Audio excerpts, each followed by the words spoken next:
And as we continue to commemorate Heritage Day, let's now bring in cultural expert Professor Sihawu Ngubane, and he joins us now via our virtual link. Professor, thank you so much for your time this evening here on SABC News. Let's start off here maybe and talk about the history of Heritage Day. Most of us know it as Shaga's Day, but it was then since changed and then it became Heritage Day. What was the thought process behind changing this day to become a more holistic day so that everybody could celebrate this day?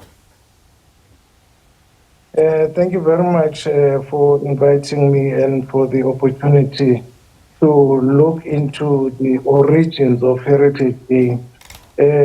We may recall that during apartheid, 24 of September was a public holiday to celebrate King Shaka in KwaZulu-Natal.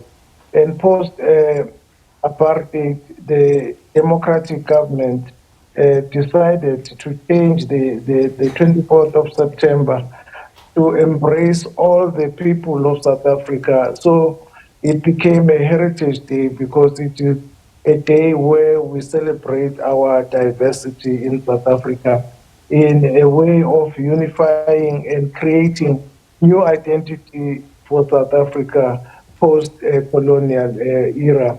So the main purpose or the history behind that is that we remember our heroes, we celebrate our traditions, and we reclaim our traditions that were suppressed by apartheid because our traditions were viewed as superstitions in the past, so we need to safeguard and redefine it. And Professor, as much as, it's all about celebrating our heroes and our traditions as African people in this country, one would also note that on a day like this, a number of us are celebrated by wearing, different cultural clothing, be it Zulu, Pedi, Sotho. And just a few moments ago, we had that story from some of our colleagues in Bloemfontein talking about the Sesotho heritage and what the different types of blankets mean. Why is it so important for us to continue and preserve that culture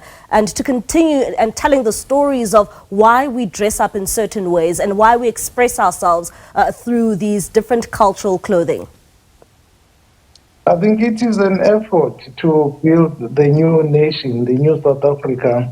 I think it gives the Heritage Day give us an opportunity to showcase our traditional attire, our indigenous foods, and also go back in history on how our people used to dress.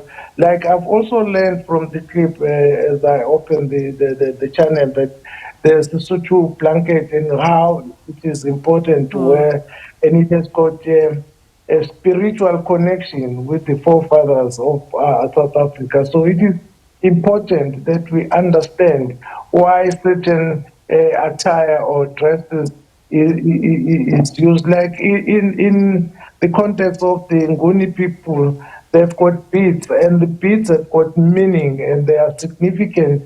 It is used to convey messages. So during this day, this is where we learn about certain types of dresses. Like when you wear the ladies' dress, isidwaba. Isidwaba symbolizes that you are taken, because a young woman cannot wear isidwaba. So it is part of education. It educates us about diverse cultures of South Africa in the form of uniting South Africans so that they understand one another and also tolerate one another. Traditional attire is viewed by modernity as primitive. So if we bring back our traditional attire, it will educate our new generation on why we wear certain things for different occasions. And Professor, do you think that enough is being done as a country to continue to preserve and celebrate our many and different cultures? And in your view, how should we continue to mark and celebrate a day like this? Yeah, I think the solution is that we must be responsive to the diversity and also to practicing our cultures. Because, like I mentioned earlier, the issue of languages.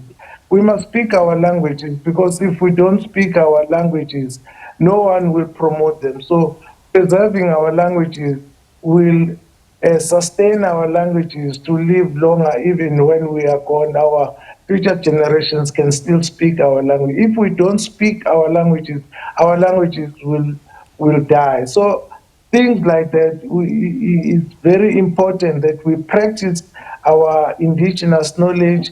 Like when we have rituals that we conduct, our young children or the youth should know why we do rituals and why it is important to connect the living and the dead. So all those things needs to be showcased during Heritage Month. But it's not only during Yeah. Heritage Month. I think it's something that we can live throughout the year. All right, Professor, thank you so much for your time and for that insight. That is Professor Sihawu Ngubane, the cultural expert, just giving us his insights when it comes to Heritage Day, of course, being celebrated every year on the 24th of September, also highlighting the importance of why it's important to preserve the many different cultures that we have in the country.